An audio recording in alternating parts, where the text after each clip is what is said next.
God is beyond the feelings of union and separation. Yog and viyog do not affect God. He doesn't become happy when he meets someone, and he doesn't grieve when that someone goes away from him. God is beyond the feelings of union and separation. But this Ram is grieving so much due to the absence of his wife Sita. So Parvati ji decided that Ram is not God. But then again she thought to herself, Shankar Jagat Vandya Jagadisa Sur Nar Muni Sabnavat Sisa Tin Nrip Sutahi Kin Parnama Kahi Sachidanand Pardhama. She thought to herself, but Bhagwan Shankar, who is the Lord of the universe, Shankar Jagat Vandya, he is worshipped by the entire world. Jagadisha, he is Jagadish. Jagat plus Ish, world, Lord. He is the Lord of the world. He is the Lord of the universe. And that Shankar Bhagwan, my divine husband, now Parvati ji is thinking, my divine husband Shankar Bhagwan bowed down to this Ram. And he said, this Ram is the Lord of countless universes. And Bhagwan Shankar cannot be wrong. She is reasoning in this way in her mind. But then she thought, no, but he cannot be Ram. Why? Because Vyapak Brahma Niranjana Brahma Jo Vyapak Viraj Aj Akal Aniha Abhed So ki deh dhari hoye nar Jahi na janat ved. Her logic was this. Brahma, God, is Vyapak, He is everywhere. God is Sarva Vyapi, God is omnipresent. He is present in every particle of the universe.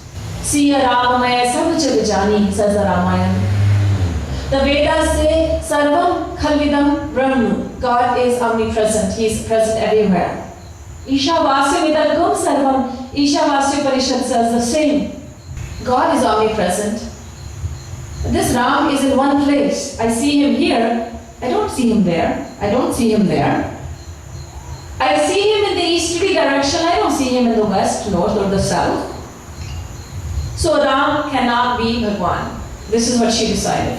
Bhagwan is supposed to be Viraj, meaning he is desireless. But this Ram has such an intense desire for his wife Sita, so he cannot be God. Then she thought Brahma is Aj, meaning he does not take birth. But this Ram, I know, is a son of Kaushalya and Raja Dashrath. So he cannot be God. Akal, God is supposed to be Akal, meaning not beautiful. Brahma is not supposed to be beautiful. But this Ram is so good looking. He is so attractive that the mind automatically rushes to him. The mind is automatically attracted to him. So Ram cannot be God. God is supposed to be Abhed, meaning he looks at everyone with an equal eye. No one is dear nor hateful to him. But this Ram is making a clear-cut distinction between Sita, his wife, and Shrupnaka, Ravan's sister. So Ram cannot be God. This is what Parvati ji decided in her mind. But then she thought, Shankarji cannot be wrong. He cannot be wrong. If he says that this Ram is God, then this Ram is God. But then she decided that she would test him for herself, and so she assumed the form of Sita, and she sat somewhere where Ramchandraji would be sure to notice her.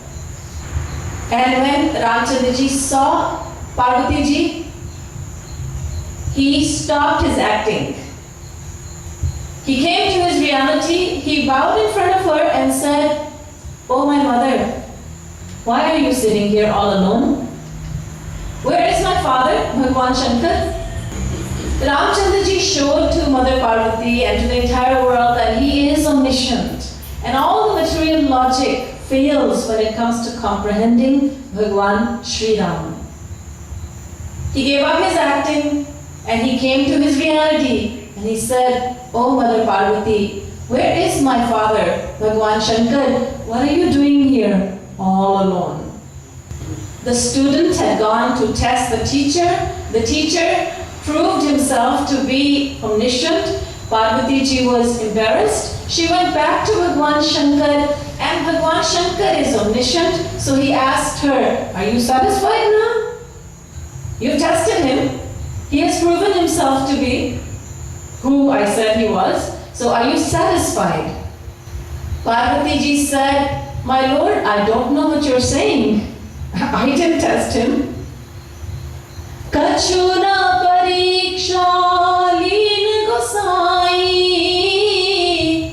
karehu pranam tumhari nai. My lord, I did not test him. I merely bowed down to him just as you had.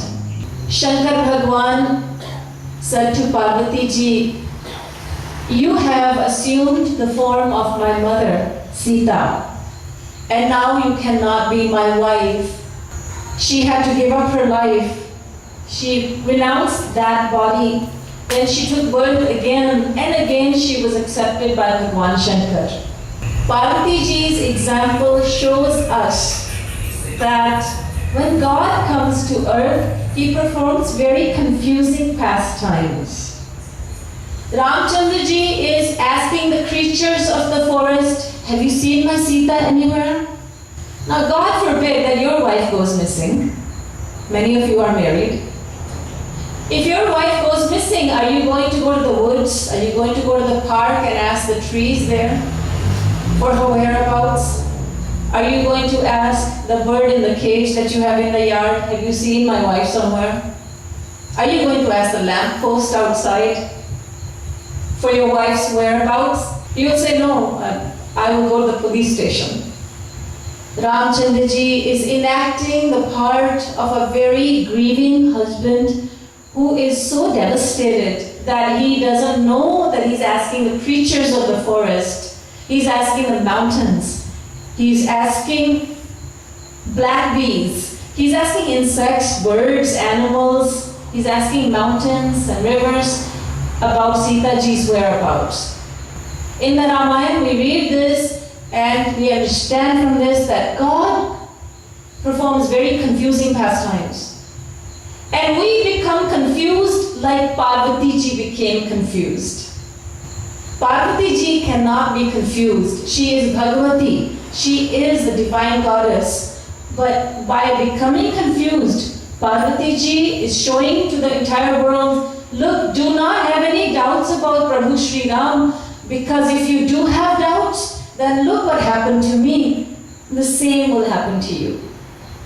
I have suffered greatly due to my doubts in Bhagwan Sri Ram, and you will also suffer greatly. So do not measure the Supreme Lord using your material intelligence."